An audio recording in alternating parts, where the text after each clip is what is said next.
He's been good, been really good. And being a Chelsea boy as well, it means a lot. You've got someone come through the academy. It's a big plus for him. I thought it was good at the weekend again. It's the duels and it's the headers and the tackles, the interceptions. This is one of the most complete footballers on the planet. Some of his bugbears internally and some of the issues that he has had have actually been brewing for quite some time. Cole Palmer, let me remind you. There's the little things that almost we take for granted now, where he is just sizing a player up and he'll nutmeg him, or he'll just literally just flick it round the corner and run off. And the IQ that he plays with is just ridiculous. We need him. We've got massive games coming up. Not just domestic, but European games, well, huge games. We need a fit Cole Palmer.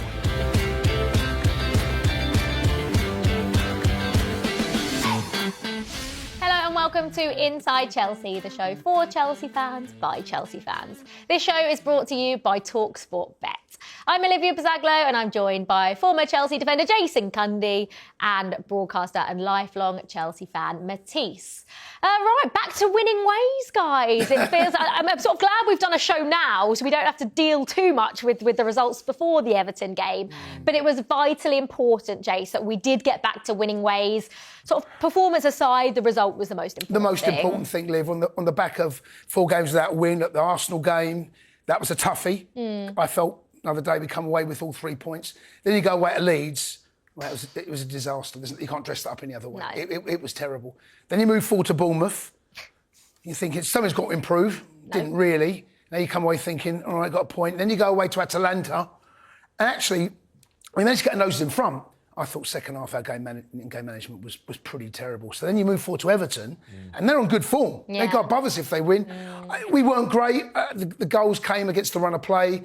I thought the second half we managed it really well. I was really pleased the way we took the sting out of the game. They had chances, Everton, but over the 90 minutes, take the 3 points, move on, and of course we've got a massive game tomorrow night against Cardiff. Yeah, huge win. I've thought about the repercussions of us not winning this game, considering that we know what we've got next weekend, which is Newcastle away in December, away at St James's Park. I don't know who does the fixtures, honestly. Why is it always that fixture, right? It's always that fixture. And I feel like over Christmas, Chelsea always seemed, we know this, we always seem to fall off a cliff over Christmas. Yeah.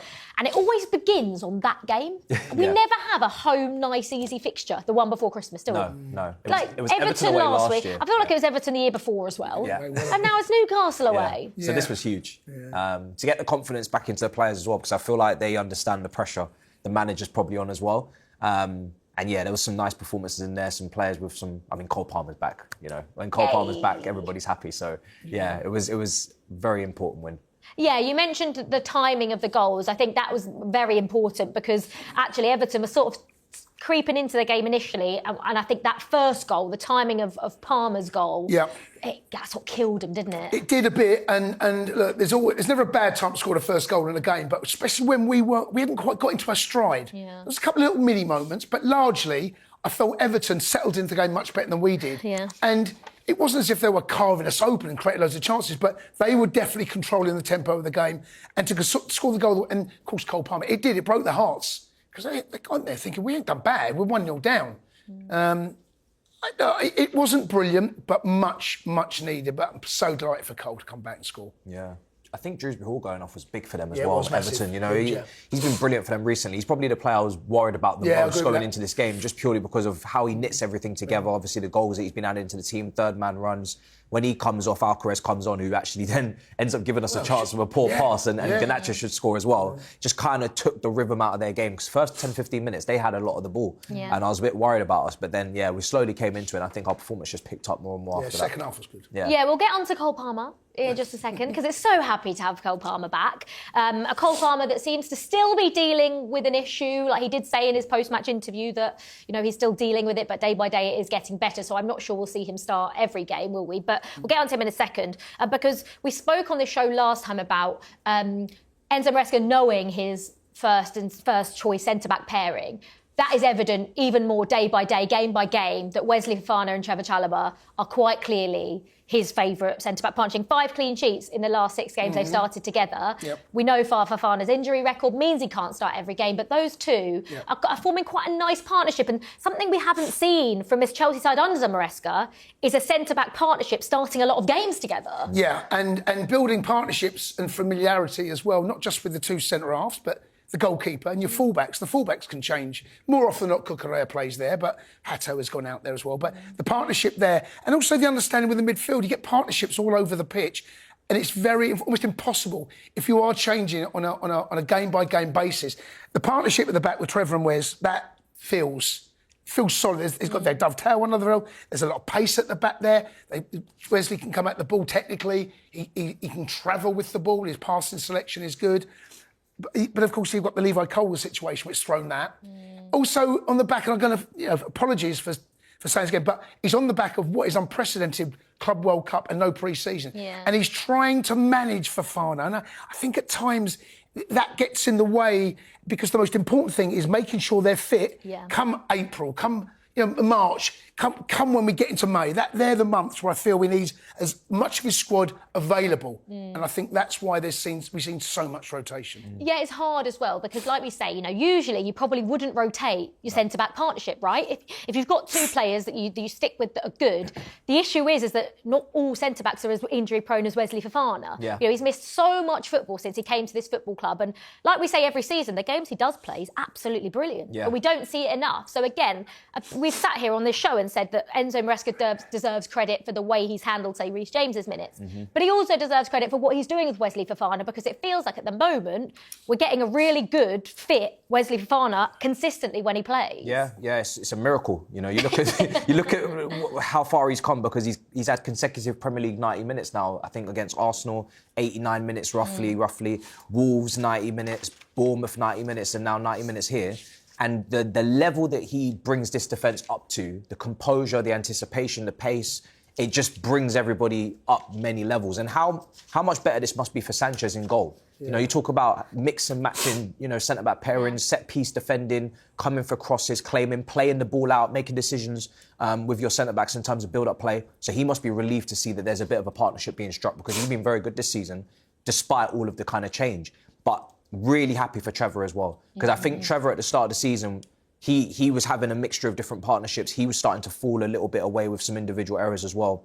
And he's already gone through the kind of loan out to Palace, then the recall, back and forth. Will he be sold? Will he stay?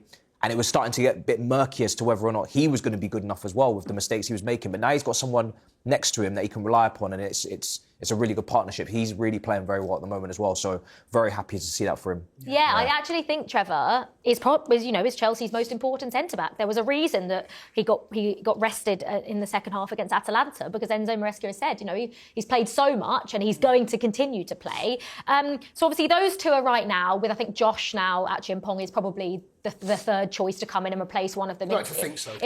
You never know, I suppose. You never know. But when Levi Colwill comes back, what happens? Well, that's a big if and when, because, I feel for him, because it was a massive year, not just as his domestic career with Chelsea, but also international with the World Cup. I don't know when he's going to be back. It's difficult to look beyond that at the moment, but I want to go back to Trev. Big ups to him, because he has been so consistent, and he has had his problems, and there is some of that down to him, some of it not, because he has been thrown with so many different people.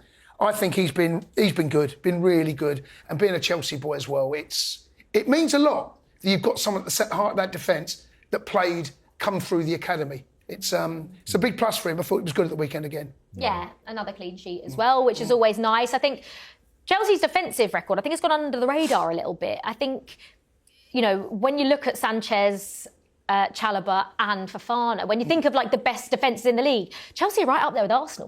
And you think of Arsenal's defence, for obviously a long period they have had Gabriel, Saliba and Raya. That 3 obviously at the moment is a little bit skewed. Yeah. But I think it's a little bit underrated, Chelsea's defence this season. Yeah, clean sheets is a big thing. The problem we've got is when we do concede, we can concede the second as well. And the third. Do you know what I mean? Yeah. So there's that element. Yeah. Arsenal don't do that, rarely. Yeah. So they concede, I don't think it's called conceding more than 2 goals all season. They are the best defence in the country, there's no question about that. That's what we've got. Concede one, let's not concede another. But we are at times a bit guilty of that. When we're good, we're good. When we're bad, we're bad. Yeah, that can happen. There's no in the middle, No, is there? no. But is that just what comes with having a young team and a team that makes a lot of changes? Because Enzo Maresca is going to do that whether Chelsea win or Chelsea lose or Chelsea draw. Whatever happens, if Chelsea win, there's no guarantee that he sticks with that same team. No. He doesn't work like that. He thinks making changes regardless of whether you win or lose. So is that possibly the reason for it? I think we're this season set up to have to do that. I think there's players like Lavia, Fofana, that we have to manage that are injured. He's nursing them, isn't he? And he has to nurse them, and he has to, and he's done brilliantly in doing that with James as well. So there's guaranteed rotation with certain positions. Badiashile always gets these 45-minute stints to kind of build his fitness up as well.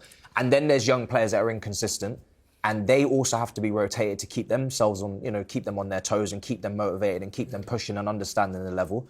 And then the Club World Cup and the lack of pre-season and the Champions League. So he has to rotate, and I think he's rotated more than any other manager in the Premier League. Yeah. It's just how he chooses to do so. Can he find partnerships that he can stick to within that rotation? Can he make sure that Josh now gets ahead of tossing in the queue to replace Fofana so you can keep that pace in the back line, to keep the high line, to keep the counter press? Just certain things that you can keep similar to make the rotation as least effective as least problematic as possible. But we're guaranteed to rotate until the end of the season.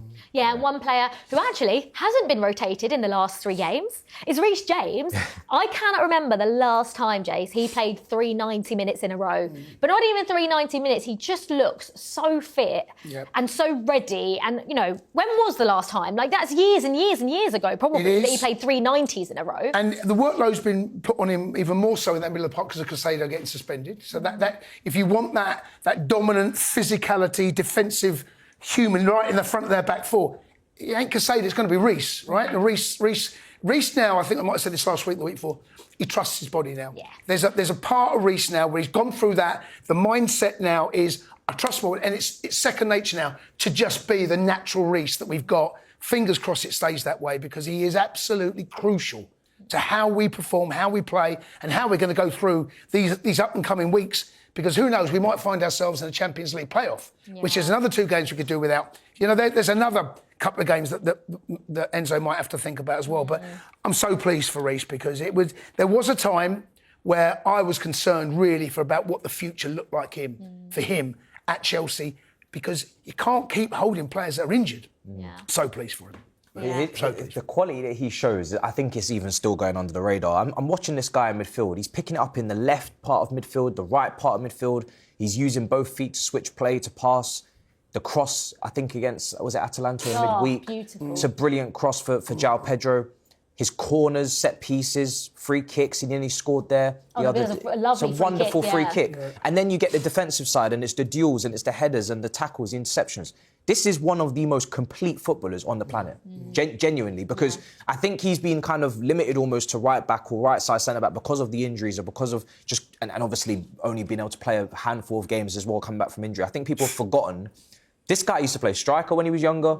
If you put him anywhere in the pitch, he's shielding the ball, he's creating avenues and passing options for others. He's ridiculous. There's nothing that he can't actually do when you actually watch him. It's one of the most complete players out there. Yeah. There's no weakness to his game. No. Not at all. No, and when he's on, and we saw the Arsenal game, when he is that lead, and he is becoming a lead now, because Reece is actually he's a quiet lad. He's not a shouter and a screamer. He's not a John Terry. But he now wears the armband. I saw at the weekend something happen where he's been speaking to the ref, might be the game before. And I like the fact that Reece is going up there now and being that presence, that focal point to we're not happy with this decision. And that he's now a proper leader. Yeah, absolutely. It's nice to have a fully fit Reece James. Indeed.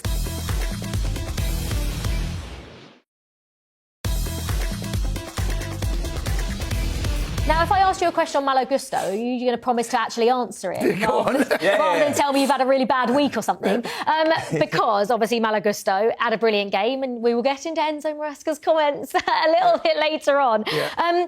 But the fact that Enzo Maresca has turned him into a player that can come into midfield, and I never thought I would see the day, to be honest, Jace, where Malo Gusto was having the game like he did against against Everton, the beautiful pass for Cole Palmer, and arriving late into the box and scoring a goal. Like, what's happened? He did have a shot about a minute and a half before that, about 30 yards. I'm doing the saying, "Come on, you've scored one," and then a minute and a half later, he gets to the end of it. Yeah, he gets that coming inside and that inverted fullback. That's he's getting to grips with that. I do prefer him for a right back coming into the area. He did play against Liverpool. And he was unbelievable, wasn't he? Excellent. But the problem is it's consistency, Liv. And the best players are always the most consistent players. And that's something, he's still young, that's something that he's going to have to continue with. He trusts Gusto, clearly, and he trusts him in there. And he was good. He was one of those players you think, wow, that pass, that's not someone we see for him. Arriving in the box, Frank Lampard-esque, getting in there, tapping it in. So, look, really right for him as well. Yeah. It's a stressful situation because against Atalanta, he comes on in the 10, and I'm thinking, what's going on here? We need to score a goal. That wasn't I saw him pressing behind João Pedro, and I thought, I don't like this. The Atalanta game was a weird one because some of the decisions that were made in that game, I was a bit confused about. The whole Josh, especially when you have staying at Esteban, right back, and then Gusto coming on in an attacking position. I was like, Caicedo was behind him, almost playing centre back. So and Caicedo's obviously back for Cardiff, but it is a bit back and forth with the manager because he does these wacky things where you've seen Pep invert a fullback and Maresca says, "Don't worry, I can invert both of them." Plus, I'm playing the other fullback in there who's now a centre midfielder in Reece. So it's a lot to take in, I think, for Chelsea fans because it is tactically maybe more than we're used to in terms of back in 4-3-3 days, or it's just a lot simpler and it's a lot more palatable. But that worked brilliantly that game. Gusto, he is getting a goal and assist. I'm not going to sit here and say I want to see it every week, but maybe it is horses for courses, and sometimes it works, sometimes it doesn't. But I think it's important we mention it though, because absolutely, he has had tricky moments. Gusto, his role has changed because he really is. He's a right back in the true sense of the word, right? He likes to go on overlaps. He likes to get on the outside. He likes to support the winger. No, not anymore. So he's had to adjust. It's a lot of adjusting. It is a lot of adjusting. And like you say, Enzo, sometimes it's worked, sometimes it hasn't, right? Do you think sometimes he does, like the Atalanta game, I think maybe the subs in the second half is a good example, of just overcomplicating it or overthinking it a little bit, rather than just going, right, I mean, for the Atalanta game, Josh is a centre-back. You've got a centre-back on the pitch, so why don't you just take Fofana off, put Josh at centre-back and play Malo Gusto at right-back? Or move Reece James to right. There is options, but it does just feel like going back to this rotation, Liv, I don't know how much that is playing a part in these decisions. On field, you can't legislate for a player getting a boot in the eye, right? And you've got to think on your feet. And Maresca has shown, actually, there are certain games where we went down to 10 men, Man United and Brighton, didn't quite get it right, OK? Arsenal, he did. Arsenal, he got that right. Didn't change a great deal about it, right? He kept things simple. It does feel as though that I wonder whether he's looking at a graph and he's looking at minutes. Who hasn't played? Who can I put in there? That's how it feels. I don't know that. But it does feel as though he's getting information, and that information he's got is basically influences decisions tactically and the personnel that comes on the pitch. Is he looking at Caicedo's mileage and thinking, right, I need to put you deeper because you don't want to do too much running, Gusto, you can do it. It does feel like it's a little bit overcomplicated at times. It does, absolutely. Yeah, for that game in particular, I thought, honestly, I couldn't work out what was going on. I couldn't work out what was going on. To see Gusto, Reece James and Cucurella in a midfield three, whilst the midfielder is on the pitch but behind them, it was a lot to take. Yeah, it was all a little bit strange. Cole Palmer. Let me remind you. Everyone saw his Instagram post after the game. I think the caption, maybe, Jace, is a little bit telling because it is almost like people have forgotten how good Cole Palmer is. I mean, for us, we always knew, we've never forgotten. But it does feel like people out there have maybe forgotten about the levels that Cole Palmer... I mean, if you're not a Chelsea fan, maybe he has gone off your radar because he's hardly played this season.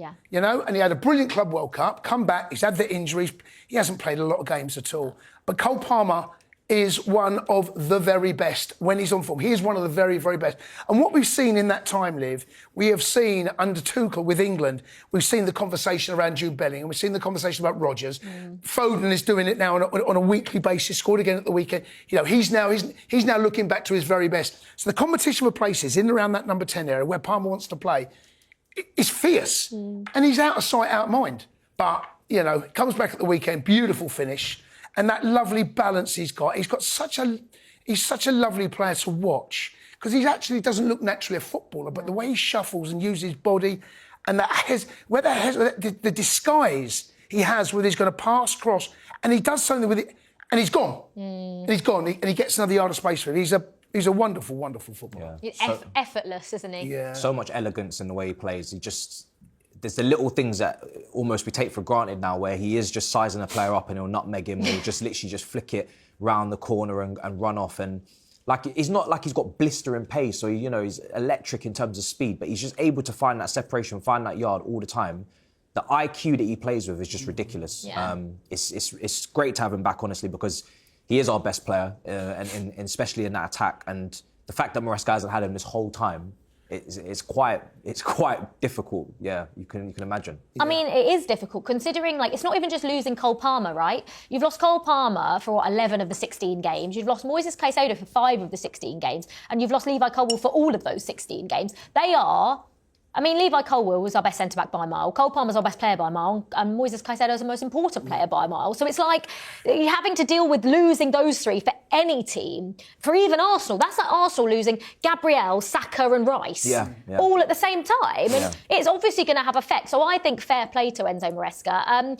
The finish, though, Jace. I mean, did he give pick for the eyes? He must have given pick for the eyes. But when he gets into that position, Marc Cucurella is about 20 yards behind him, celebrating before he's even put the ball in the back of the net. He's ice cold in those situations. I like it. He scored a goal against Bournemouth last season. It was Jackson, actually, that put him through a lovely weighted pass, runs off the right-hand side at Stamford Bridge, and he just puts the keeper down. And you know that one where he goes... Oh, yeah, and he puts the keeper down. A little feint. And he slots it in. He knows what he's doing before... He knows what he's doing. He's got these pictures in his eye. Yeah. And that one there, he gets in there. And he's probably give pick for the eyes. He's gone, whipped it near post.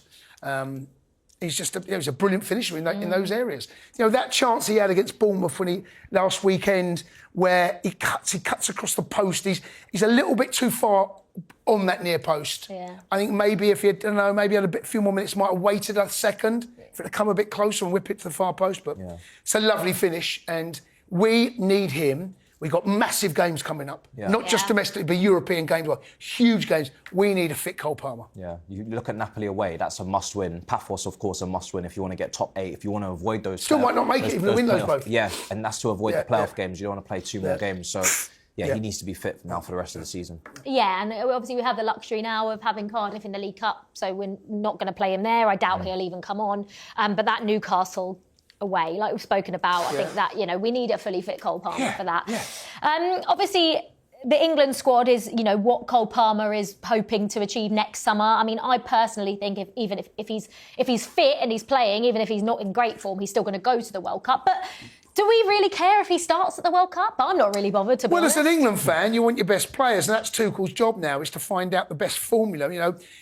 Gareth Southgate kept putting Foden on the left, and it didn't quite work. Palmer eventually forced him way into the reckoning. He come off the bench, didn't he, and scored in the Netherlands. Yeah, scored in the final. Scored in the final, Scored in the final. So, but what he needs to do now is I would forget about the World Cup right now. I think he probably is, though, to be fair. And it's hard because, I mentioned Levi Colwill there, and I felt for any player that's picked up an injury where your World Cup dream is probably dead. Cole Palmer now has got to get back to doing what he does best. Ball at his feet, creating chances, scoring goals. If he does that between now and March, next England squad, 100% he's in that squad. I mean, 100%. I don't think there's any... Obviously, unless he is injured, like Jay says, Matisse, if he's injured, then obviously Thomas Tuchel probably won't take him. But, I mean, when you look at the most goals and assists by English players in the last 3 Premier League seasons, obviously Harry Kane is by far and away, but obviously not playing in the Premier League. Yeah. Ollie Watkins, in 90 games, has got 59 goals and assists. Cole Palmer, in 76 games, has 58 goals. It's just the levels and the numbers. Yeah. And this is what I mean by... This is what Cole Palmer means by let me remind you. This is what Chelsea fans mean by let us remind you, because that is ridiculous from a player that plays in the 10 and on the right-hand side. By the way, on that right-hand side, that's where he is. He likes to occupy that space, and that is, I think, where we get the best Cole Palmer. Yeah, and that's Cole Palmer that hasn't played with a clinical striker at Chelsea as of yet. He's played with about 8 different strikers. No partner. No real partner. The amount of strikers, that have missed chances up front when Cole Palmer has put it on a plate. So those statistics could even be higher. So, he's a ridiculous footballer. And for me, he absolutely goes as long as he's fit, like you said. And I don't think he needs to be worried whatsoever. No. I think Tuchel will know the quality that he's looking at when he sees him. And you want someone like that even on the bench. Even if he doesn't start, I'm not too fussed because, like you said, the impact that he made in the semi-final and in the final coming on, it was there for everyone to see. So as long as he's in that squad, he can make an impact, and that's all that matters. Yeah, absolutely. Yeah. But us as Chelsea fans, we obviously want to see... we do want to see Cole Palmer start in the 10. Yeah. But, I mean, England are blessed with a lot of great options in that position, and we know the impact that Cole Palmer can have off the bench anyway, especially for England. Right, this episode is brought to you by TalkSport Bet, and this time they've got an incredible Christmas offer for new customers who are Chelsea fans. TalkSport Bet are giving away 2 VIP tickets to Chelsea against Aston Villa on the 27th of December. We're talking padded seats, a pitch-side visit, and premium meal and drinks as well. All you have to do to enter is go to talksportbet.com/Chelsea VIP and bet £10. You'll get £40 in free bets, and you'll be entered into the draw. The very best of luck.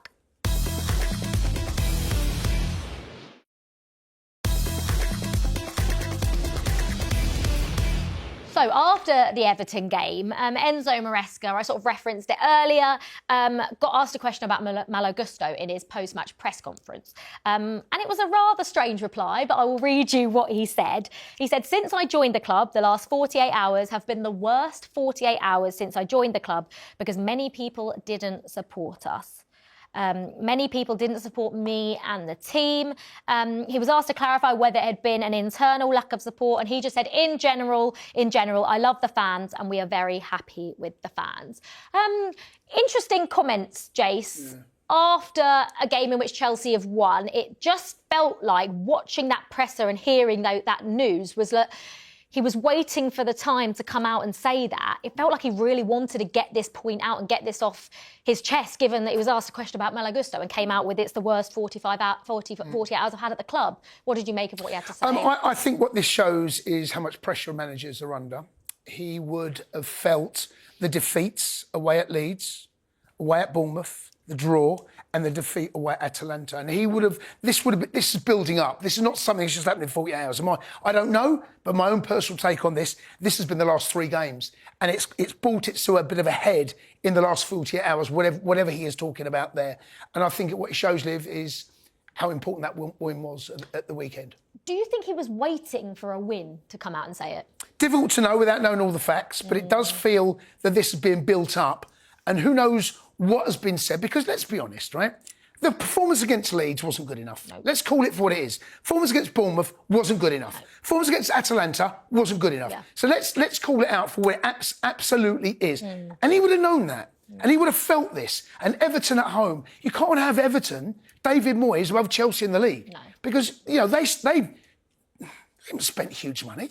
He's a good manager, David Moyes, and they're a football club, clearly very stable at the moment. Yeah. Can't have Everton above us in the league. No. And I felt this as a fan, going to work there for Chelsea, imagine feeling what it's like for the manager, feeling this pressure of, oh my God, we could slip out that race now for the top 4. That's where we are. We're in a top 4 race.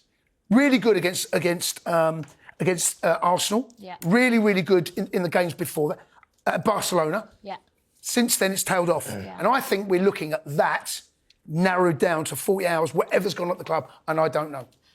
Who do you think that comment was aimed at? Because he came out and said it wasn't the fans, he's loved the fans. Who do you think specifically it was aimed at? Who do you think hasn't supported him and the club in this sort of run of games? I think Chelsea are very quick to brief and to put out articles or reports or tell reporters to put out certain things when the going is when it's going well. The pats on the back for the recruitment, the winning of the Club World Cup, the strategy, the long-term vision. Maresca is going to want that same kind of reporting, that same kind of media backing and briefing when things are not going right. Because at the end of the day, everybody's meant to all be in this together in regards to the strategy, the long-term vision, the recruitment and the overall project. And he probably maybe feels that over the last couple of weeks, there's been a little bit of a crank up in pressure and Chelsea have not come out through their various channels and said, we're backing this guy, he's not going anywhere, no pressure on him. That's probably what he wants because he's getting the questions in the press conference, he's seeing the pressures ramping up. And like you said, he can afford maybe to drop out of a title race because that was the overall objective from the hierarchy to finish in the top 4 again this season and to maybe go and do something in the Cups. Maresca and Chelsea cannot afford to finish outside the top four and not get Champions League football for the back-to-back seasons, especially where you look at the front of shirt sponsorship situation and where that's going and the difficulty in securing that. Chelsea need money and revenue. So he will feel that pressure. I think it's been a long 2 weeks for him. I do think he's bottled it up over the last couple of games as well, or the last couple of days. And it, like you said, it's just been incrementally building and building. But it's actually incredible when you think about it, to go from Arsenal, a good point with the circumstances, the context, and the talk of a title race to 2 weeks later, people talk about his job being at risk. That's a very short period of time for one individual to go from the top to almost feeling like the bottom. So I get why he might be a bit emotional, because I think it is a bit erratic in football, and the points gap is so slim between the teams that it's like, hold on a second, you guys were just telling me I was in a title race and now suddenly you're talking about sacking me. So I think there's a lot going on there, yeah. Do you think JC's underperforming? I think that the team, the last 3 games have. Yeah. I think that's fair. I think, look, we on this show, I think we're pretty balanced. Yeah. When we play well, we call it, and we say it, we praise players. When we don't, I think it's only right that we give the Chelsea fans an honest reaction about who we are. And those games against Barcelona, I thought Barcelona, we were excellent. Against Arsenal, I come away disappointed with a point, even though we're down 10 men. That performance against Leeds, that and Bournemouth back-to-back, not acceptable. And Maresca, he's in the firing line. He's been in football all his life. He knows how this game works. Especially at Chelsea. Look, results are all important, right? Arsenal got lucky at the weekend. Will they care? No, because they got the result. They got that. That's the most important thing. Everton at the weekend, the most important thing was the result. We've got Cardiff tomorrow night. We can go to Newcastle and get something, right? Tough game, I know that. We've got to show who we really are. We can go there and we can go and get something out of that game. Got to take care of business tomorrow night. You know, and then we got Villa. Things can change, as we've seen, so quickly in football. They can go from being potential title challenge, which we weren't, but in the conversation, looks like we're going to fall out the top 4 or 5. That's happened in the space of 2.5 weeks. Yeah. That's how quick things can change. And is that why people maybe sort of criticise Maresca? Yeah, I think it's just the pressure in terms of the timeline of when he arrived and the timeline of when this all started at Chelsea. And I think the longer we get into this project, the higher the expectations are going to get, and rightly so. And he's going to have to sync up with that, regardless of whether it is his first campaign in 4 competitions, regardless of if he is managing injury-prone players and players that are, just coming back, massive additions like Cole Palmer, Caicedo being suspended, ill discipline in the red card kind of run that we was on. All of these different factors that he's having to manage, that makes his job a lot more complex than it maybe should be. If you're looking at a traditional Chelsea team, you're thinking, that's a title-winning team that we've just spent money on. There's experience in that team, there's leaders in that team, there's legends in that team, and we need to win the league, and that's it. If you don't get it done, off you go. But there is a lot more going on at Chelsea in regards to young players, developing, managing that, the maturity, the ill discipline like we spoke. So there's just so much more to manage that it does make the job more complex, because the pressure is still the same, but the circumstances and the context changes. So it's a difficult one. Yes, and Enzo Maresca has spoken to the media again today ahead of our League Cup quarter-final against Cardiff. Ben Jacobs joins us now to react to this. So, Ben, what has Enzo Maresca been saying today then?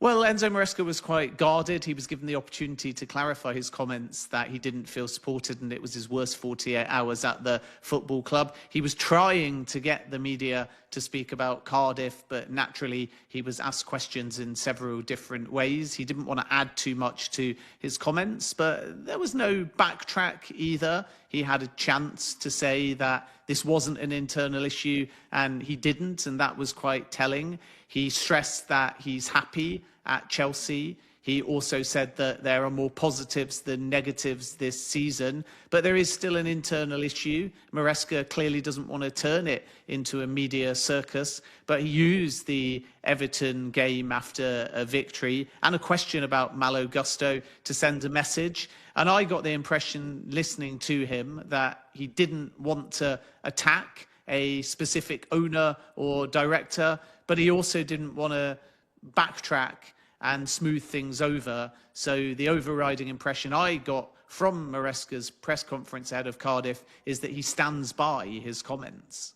Were you surprised that Maresca came out so publicly and said it was the worst 48 hours since he's been at the club? I wasn't surprised that Enzo Maresca was forthright, because we've seen that throughout the season. For example, after Levi Colwill had his ACL injury, Enzo Maresca said he wanted another centre-back, and that felt like another message to the club. And the recruitment team didn't want to bring in another defender, and Enzo Maresca disagreed with that. But I think Chelsea insiders are clear that this is a model that's collaborative. There's supposed to be freedom to challenge. And if there wasn't a kind of professional debate or conflict, then you wouldn't have a healthy model. So manager, sporting directors and owners aren't always supposed to agree.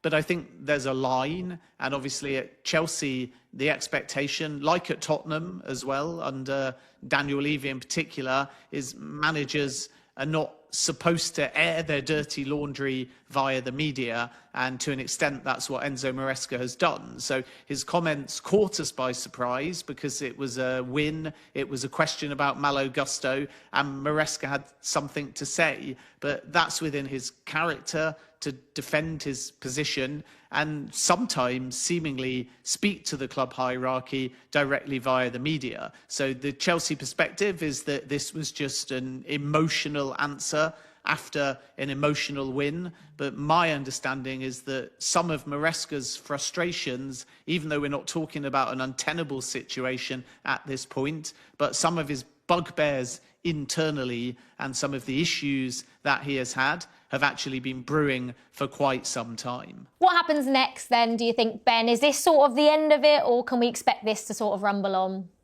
I think Enzo Maresca feels that a line has been drawn under it, and that seems to be the case with Chelsea as well, at least publicly anyway. So Maresca didn't want to elaborate too much on what he said, because he doesn't want this to become an issue that overshadows games. He doesn't want it to be a circus whereby everyone's asking him if he's happy at Chelsea. And I think from Chelsea's point of view, they still back Enzo Maresca. So there are two sort of perspectives here. The Chelsea one is that even during a poor festive period last season, they supported and backed Maresca.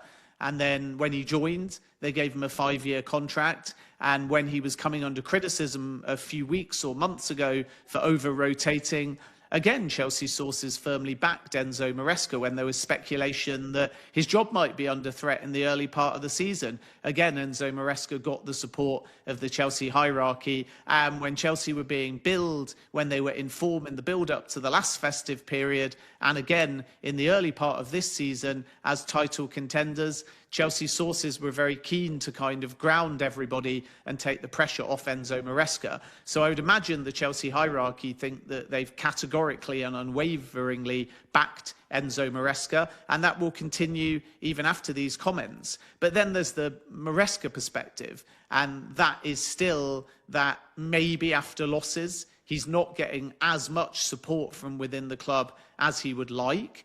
There's the fact that Maresca feels, according to my information, that when there are mitigating circumstances for Chelsea's dips in form, they're not being factored in. For example, Levi Colwill's ACL, Cole Palmer's groin injury, Moises Caicedo being missing from a number of games. And then I think at the heart of this is also whether Maresca feels that some of the criticism he's getting is actually born out of a club strategy that, yes, he buys into, but in executing it, all the pressure is maybe on his shoulders. And that is just football. And it might be how Maresca feels, and the Chelsea hierarchy may think differently. But when Maresca rotates, I don't get the impression it's born out of necessity. I think the Chelsea strategy is to have a healthy rotation, to allow these young players to gain experience, and also to raise the value of every player at the football club, whether they succeed or fail. And if things are to develop now going forwards and more friction to be created, it will likely be because Enzo Maresca starts to lose faith in the Chelsea model in itself. And that's not going to change because the Chelsea owners and directors believe that it's bearing fruit. So I think scenario one is that Maresca's said his piece, but actually gets results and realises that this young Chelsea model is evolving in a very positive way, and then it could all go away. Or scenario number 2 is like with Maurizio Pochettino, the manager starts to deviate a bit from the model, and then as we know at Chelsea Football Club, there's only one winner. So we're not at a point where Maresca has said he's unhappy. We're not at a point where the owners are so unhappy with his public comments they're going to do anything about it. And I don't think that they're entirely not on the same page, which might suggest that it will all just fizzle out, and if results go Maresca and Chelsea's way, they move forwards together. But at the heart of all of this is it's a relatively new Chelsea model. There'll always be teething problems, and the owners and directors are so categorical in their belief that it will work, and we're now starting to see that to be the case as well. So everyone that's criticised Chelsea from the outside is to an extent eating humble pie, as we see young stars like Esteval succeed, Chelsea in the Champions League, Chelsea with 2 bits of silverware from last season, and that all suggests that the owners rightly can view this Chelsea project now as being on the right path. But managers are not always there for the long term. Managers have to shoulder the burden of the media glare. And whilst the project thinks long term and strategically, managers have to think about today, tomorrow. So there's always going to be a bit of a mismatch there. And that's why I think that Enzo Maresca wanted to be forthright and give his opinion. And now we wait and see whether this is a developing friction over time, or if it's just a case of Maresca sticking to his position and being as firm as he possibly can, whilst trying to ultimately do what the owners want him to do, which is win more silverware. And if he does that, then this will go away very quickly.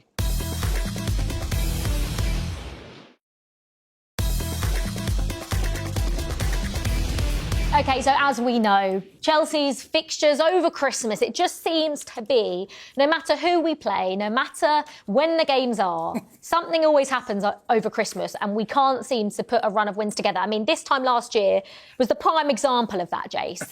Why are you laughing? It's not funny, I remember Jace. it well, Liv. I know. We literally, definition of falling off a cliff last year. Yeah. Well, it started with the Everton game, didn't it? But we drew... Yeah, we drew did. that. Yeah. That's not a bad result. No, but do you know what, though? It's not a bad point, but it turns into a bad point when you see what happens to the next 3 games. We lost to Fulham. You know, and that was where the real... So it was the beginning. We could have gone top of the table on that day, but, but you're right. Everton away, there's never a bad point. It isn't. Because that's... Goodison was always a tough place to go.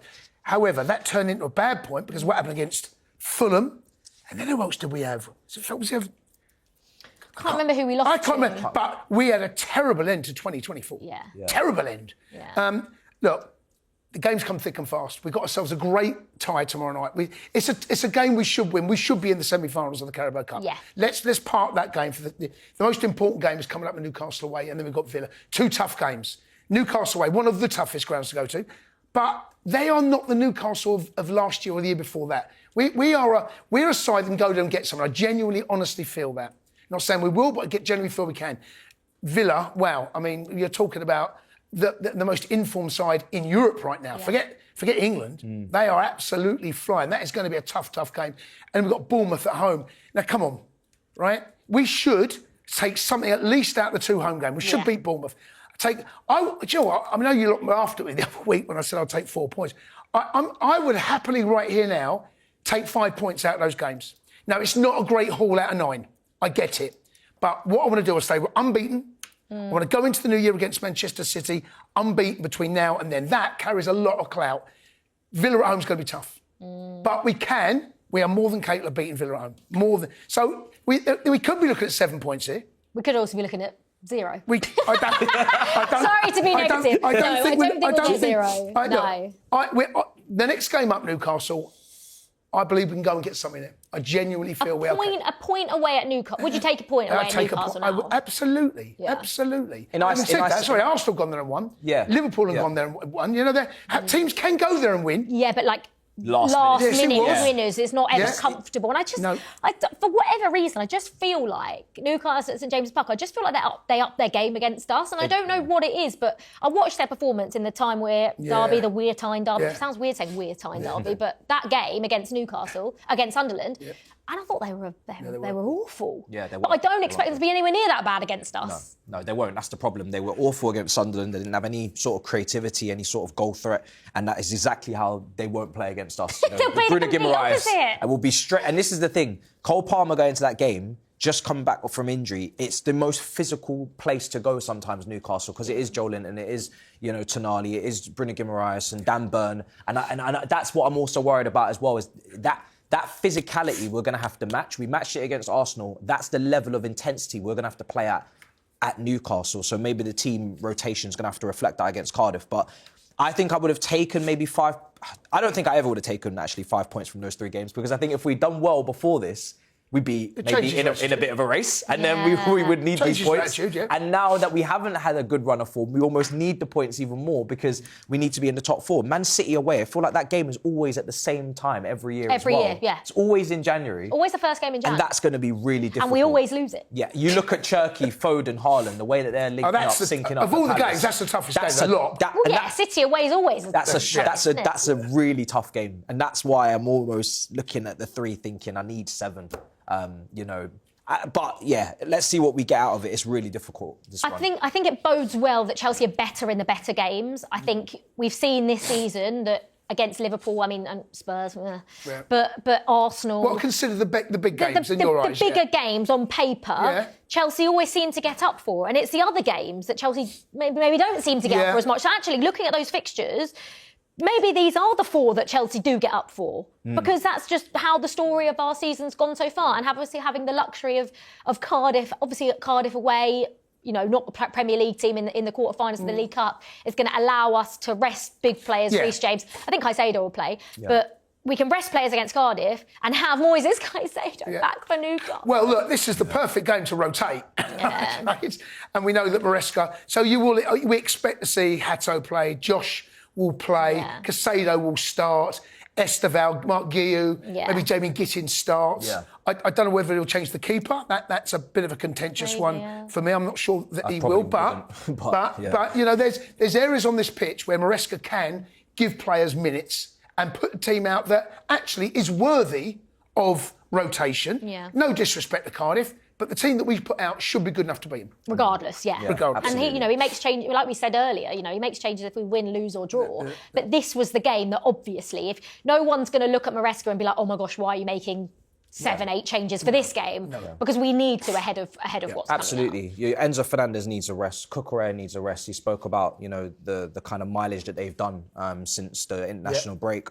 And you leave the big hitters on the bench anyway. I think you leave them on the bench. If things are going a bit pear-shaped, you bring them on last 30 minutes and then you get the game fixed and sort it out. But I think I'm looking forward to what team he picks for that game, because, again, I still want to see some relationships in that lineup. If you can, even though you are rotating. Esteval's not really played many minutes recently as well, so he probably starts that game. So this is baffling me a little bit. He came on against Leeds, gives the ball away.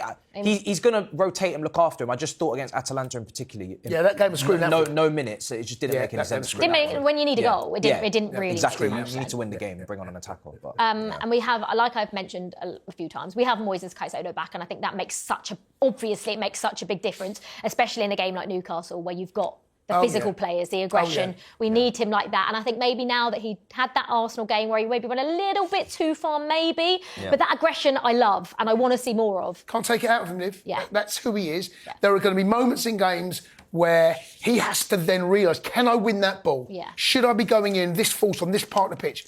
He'll learn. He's still learning, but boy, do we need him back. He's still young as well, people forget. Still young, Caicedo. Yeah, absolutely brilliant. And I'm so happy we have him back for that game. All right, that is it for another episode of Inside Chelsea. We'll be back in the new year, straight after the Manchester City game. So we will have a lot to dissect in that time between now and then. Thank you very much for your company. And of course, thank you to these 2 legends, Jason and Matisse. We will see you next time. Have a lovely Christmas and New Year. Up the Chelsea.